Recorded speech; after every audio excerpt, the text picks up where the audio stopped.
po jako akawuwo zebatusubiza ezanabanja mu karantini yatuluma amazima bamu tuvuga boda ne batugala enjala yatuluma. Nga Uganda yegase ku nsi yonna okujaguza olunaku lw'abavubuka olunaku olwaleero abavubuka abawangalira mu division y'e Kawempe sibamativu n'engeri gavumenti gye bayisaamu ng'abatali bannansi nga basinga bagamba nti olunaku luno tebalutegeera kubanga tebafiiriddwako nga ensonga lwaki n'olunaku luno terwandikuziddwa mu ggwanga.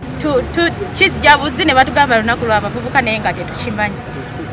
Ffe ng'abaana b'e Kawempe tetusobola kujaganya lunaku lw'abavubuka kubanga bye tuyitamu ebyokusomezebwa bye bisinga okuboya bingi.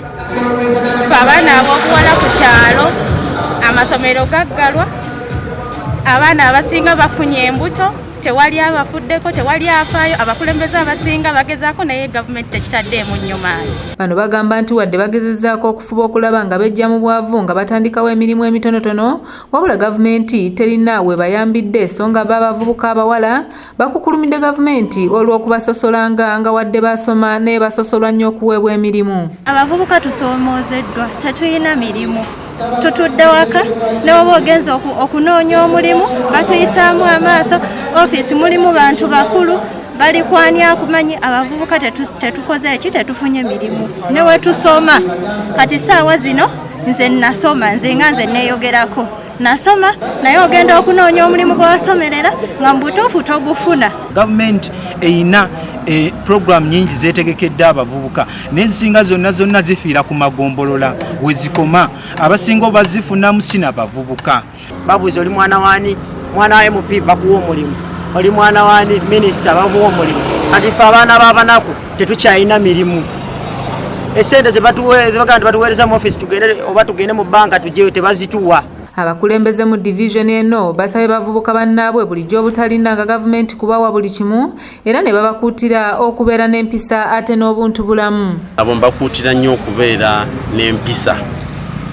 Okubeera n'empisa babeerenga n'empisa mu mirimu ne bw'oba tolina mu mulimu bwe baba bakuwadde omulimu sooka ogwagale nga tonnakola ki nga tonnakola ebbanga ly'onoomala nga toyagala mulimu tosobola gwagala.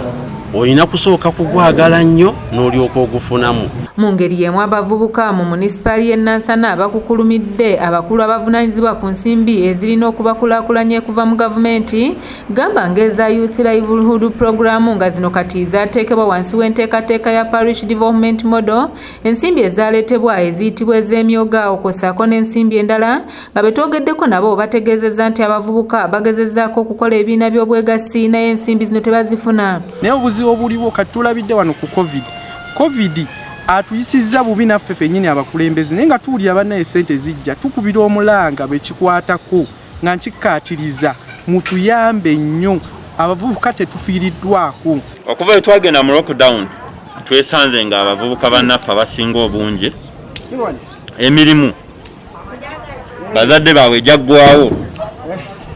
bwejaggwawo gye bandibadde babatwala bafuuke bize. Abavubuka bannaffe abasinga obungi boonoonese nti abamu obusente bubatengula ne bagenda eyo n'ebirala. Bano bagamba nti bo tebasobola kukuza lunaku lw'abavubuka olw'ensonga nti tebalina we bajja ssanyu ng'ensawo zaabwe enkalu. Lunaku lwaleero okuleka okuddawo tulwe watu wamu tujaguze twandibadde nga gavumenti etuyamba wamu naffe esobola okudda wansi netusobola okusitula nga situla omu ku omu kubanga abavubuka batandikira ddala wansi ku muntu owa wansi ku kyalo. Ffe aba division tugezaako naffe okukola naye tosobola kukola ng'omwana owa wansi ku kyalo talina kyakoze. So kye tusaba nti abakulembeze bonna buli omu alina ky'asobola asobole okujja tusitukire wamu kuva wansi nti singa olunaku olwaleero ng'olunaku lw'abavubuka bwe bandibadde gavumenti yatwandibadde nga tulaba minisita w'abavubuka ng'ali wansi ku byalo ddala ajja azuukusa. Ate abakulembeze baabwe kino bakitadde ku bakulu ssente zino gye zituukira kitebakoze kimala kusomesa abavubuka baabwe era nga bano bagamba nti ssente olutuuka ku magombolola municipalities ko ne districts okuzifuna kiba kizibu nnyo olw'emitendera egiteekebwawo abavubuka okufuna ensimbi zino. Erina okwempawalinga bano abavubuka abakulembeze baabwe abakulembeze bamanyi ebizibu ebiri mu abavubuka. Tosobola kugamba nti gavumenti sobola okutusinzira n'okolera abavubuka tonaba kubeebuuza kugira ngu weebuuza abavubuka ki ekibaluma ojja okufuna kiki ekikola ki ky'osobola otukolera.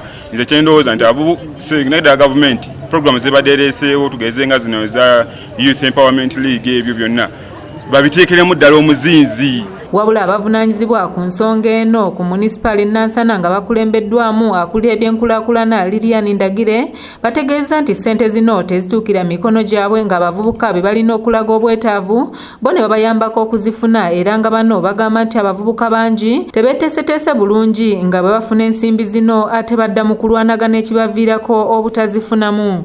Wenjogerera Nansana municipality tulina divisions 4 in toto twakafuna milioni 5.38. Abavubuka abasinga batudisappointinze, abasinga bakyankalana, abasinga tebakyakwatagana. Bwe tubaga tufuna ssente kaabe nga ndinze naawe ne tukyankalanya ssente ezo zisobola okudda sincerely.